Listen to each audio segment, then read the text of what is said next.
The Mark of Zorro, by Johnston McCulley. Chapter 15, At the Presidio. Señor Zorro had gone a short distance through the darkness to where he had left his horse in the rear of a native's hut, and there he had stood, thinking of the love that had come to him. Presently he chuckled as if well pleased, then mounted and rode slowly toward the path that led to the Presidio. He heard a horseman galloping away from the place, and thought Captain Ramon had sent a man to call back Sergeant Gonzalez and the troopers and put them on the fresher trail. Señor Zorro knew how affairs stood at the Presidio, knew to a man how many of the soldiery were there, and that 4 were ill with a fever, and that there was but one well man now besides the captain since one had ridden away. He laughed again, and made his horse climb the slope slowly so as to make little noise. In the rear of the Presidio building he dismounted and allowed the reins to drag on the ground, knowing that the animal would not move from the spot. Now he crept through the darkness to the wall of the building, and made his way around it carefully until he came to a window. He raised himself on a pile of adobe bricks and peered inside. It was Captain Ramon's office into which he looked. He saw the Comandante sitting before a table reading a letter which, it appeared, he had just finished writing. Captain Ramon was talking to himself, as does many an evil man. "That will cause consternation for the pretty señorita," he was saying. "That will teach her not to flaunt an officer of His Excellency's forces. When her father is in the carcel charged with high treason, and his estates have been taken away, then perhaps she will listen to what I have to say." Señor Zorro had no difficulty in distinguishing the words. He guessed instantly that Captain Ramon had planned a revenge, that he contemplated mischief toward the Pulidos. Beneath his mask the face of Señor Zorro grew black with rage. He got down from the pile of adobe bricks and slipped on along the wall until he came to the corner of the building. In a socket at the side of the front door a torch was burning, and the only able-bodied man left in the garrison was pacing back and forth before the doorway, a pistol in his belt and a blade at his side. Señor Zorro noted the length of the man's pacing. He judged the distance accurately, and just as the man turned his back to resume his march the highwayman sprang. His hands closed around the soldier's throat as his knees struck the man in the back. Instantly they were upon the ground, the surprised trooper now doing his best to put up a fight. But Señor Zorro, knowing that a bit of noise might mean disaster for him, silenced the man by striking him on the temple with the heavy butt of his pistol. He pulled the unconscious soldier back into the shadows, gagged him with a strip torn from the end of his serape, and bound his hands and feet with other strips.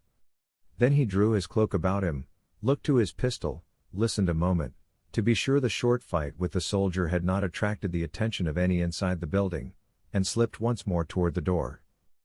He was inside in an instant. Before him was the big lounging room with its hard dirt floor. Here were some long tables and bunks and wine mugs and harness and saddles and bridles. Señor Zorro gave it but a glance to assure himself that no man was there, and walked swiftly and almost silently across to the door that opened into the office of the Comandante. He made sure that his pistol was ready for instant use, and then threw the door open boldly. Captain Ramon was seated with his back toward it, and now he whirled around in his chair with a snarl on his lips, thinking one of his men had entered without the preliminary of knocking, and ready to rebuke the man. "Not a sound, Señor," the highwayman warned. "You die if as much as a gasp escapes your lips." He kept his eyes on those of the Comandante, closed the door behind him, and advanced into the room. He walked forward slowly, without speaking, the pistol held ready in front of him. Captain Ramon had his hands on the table before him, and his face had gone white. "This visit is necessary, Señor, I believe," Señor Zorro said. "I have not made it because I admire the beauty of your face." "What do you hear?" the captain asked, disregarding the order to make no sound, yet speaking in a tone scarcely above a whisper. "I happened to look in at the window, Señor. I saw an epistle before you on the table, and I heard you speak. 'Tis a bad thing for a man to talk to himself. Had you remained silent I might have gone on about my business. As it is—" "Well, Señor?" the captain asked, with a bit of his old arrogance returning to him. "I have a mind to read that letter before you." "Does my military business interest you that much?" "As to that, we shall say nothing, Señor. Kindly remove your hands from the table, But do not reach toward the pistol at your side unless you wish to die the death instantly. It would not grieve me to have to send your soul into the hereafter." The Comandante did as he had been directed, and Senor Zorro went forward cautiously and snatched up the letter. Then he retreated a few paces again, still watching the man before him. "I am going to read this," he said, "but I warn you that I shall watch you closely, also. Do not make a move, Senor, unless it is your wish to visit your ancestors." He read swiftly, and when he had finished he looked the Comandante straight in the eyes for some time without speaking, and his own eyes were glittering malevolently through his mask. Captain Ramon began to feel more uncomfortable. Senor Zorro stepped across to the table, still watching the other, and held the letter to the flame of a candle. It caught fire, blazed, presently dropped to the floor a bit of ash. Senor Zorro put one foot upon it. "The letter will not be delivered," he said. "So, you fight women, do you, Senor? A brave officer and an ornament to His Excellency's forces. I doubt not he would grant you promotion if he knew of this. You insult a señorita because her father, for the time being, is not friendly with those in power, and because she repulses you as you deserve, you set about to cause trouble for the members of her family. Truly, it is a worthy deed." He took a step closer and bent forward, still holding the pistol ready before him. "Let me not hear of you sending any letter similar to the one I have just destroyed," he said. "I regret at the present time that you are unable to stand before me and cross blades. It would be an insult to my sword to run you through, yet would I do it to rid the world of such a fellow. You speak bold words to a wounded man. No doubt the wound will heal, Senor. And I shall keep myself informed regarding it. And when it has healed and you have back your strength, I shall take the trouble to hunt you up, and call you to account for what you have attempted doing this night. Let that be understood between us." Again their eyes blazed, each man's into those of the other, and Senor Zorro stepped backward and drew his cloak closer about him. To their ears there came, suddenly, a jangling of harness, the tramp of horses' feet, the raucous voice of Sergeant Pedro Gonzalez. "Do not dismount." The sergeant was crying to his men at the door. "I but make report, and then we go on after the rogue. There shall be no rest until we take him." Senor Zorro glanced quickly around the room, for he knew escape by the entrance was cut off now. Captain Ramon's eyes flashed with keen anticipation. "Ho, Gonzalez!" he shrieked before Zorro could warn him against it. "To the rescue, Gonzalez! Senor Zorro is here." And then he looked at the highwayman defiantly, as if telling him to do his worst.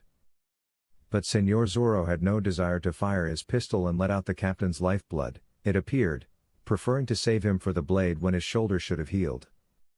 "Remain where you are," he commanded, and darted toward the nearest window.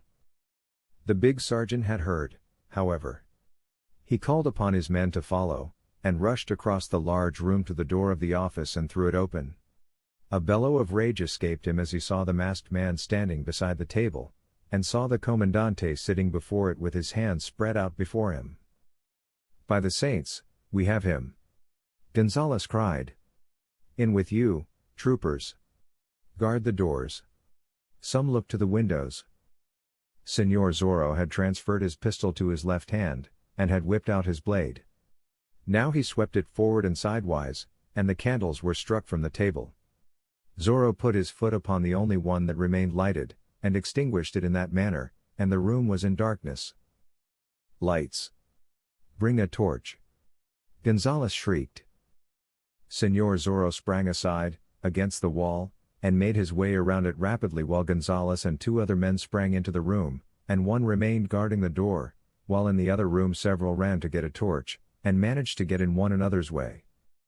The man with the torch came rushing through the door finally, and he shrieked and went down with a sword blade through his breast, and the torch fell to the floor and was extinguished. And then, before the sergeant could reach the spot, Senor Zorro was back in the darkness again and could not be found. Gonzalez was roaring his curses now and searching for the man he wished to slay, and the captain was crying to him to be careful and not put his blade through a trooper by mistake. The other men were storming around. In the other room one came with a second torch. Zorro's pistol spoke, and the torch was shot from the man's hand. The highwayman sprang forward and stamped upon it, putting it out, and again retreated to the darkness, changing his position rapidly, listening for the deep breathing that would tell him the exact location of his various foes. "Catch the rogue!" The Comandante was shrieking. "Can one man thus make fools of the lot of you?" Then he ceased to speak, for Senor Zorro had grasped him from behind and shut off his wind, and now the highwayman's voice rang out above the din. "Soldiers, I have your captain. I am going to carry him before me and back out the door. I am going to cross the other room and so reach the outside of the building. I have discharged one pistol, but I am holding its mate at the base of the captain's brain. And when one of you attacks me, I fire, and you are without a captain." The captain could feel cold steel at the back of his head, and he shrieked for the men to use caution. And Senor Zorro carried him to the doorway and backed out with the captain held in front of him, while Gonzales and the troopers followed as closely as they dared, watching every move, hoping for a chance to catch him unaware. He crossed the big lounging room of the Presidio, and so came to the outside door. He was somewhat afraid of the men outside, for he knew that some of them had run around the building to guard the windows. The torch was still burning just outside the door, and Senor Zorro put up his hand and tore it down and extinguished it. But still there would be grave danger the moment he stepped out. Gonzales and the troopers were before him, spread out fan fashion across the room, bending forward, waiting for a chance to get in a blow. Gonzales held a pistol in his hand, though he made out to despise the weapon, and was watching for an opportunity to shoot without endangering the life of his captain. "Back, senores!" the highwayman commanded now. "I would have more room in which to make my start." "That is it, I thank you. Sergeant Gonzales, were not the odds so heavy, I might be tempted to play at fence with you and disarm you again." "By the saints! Some other time, my sergeant.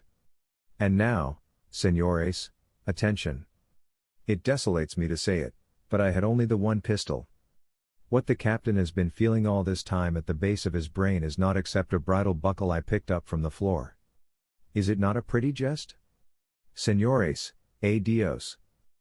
Suddenly he whirled the captain forward, darted into the darkness, and started toward his horse with the whole pack at his heels and pistol flashes splitting the blackness of the night and bullets whistling by his head.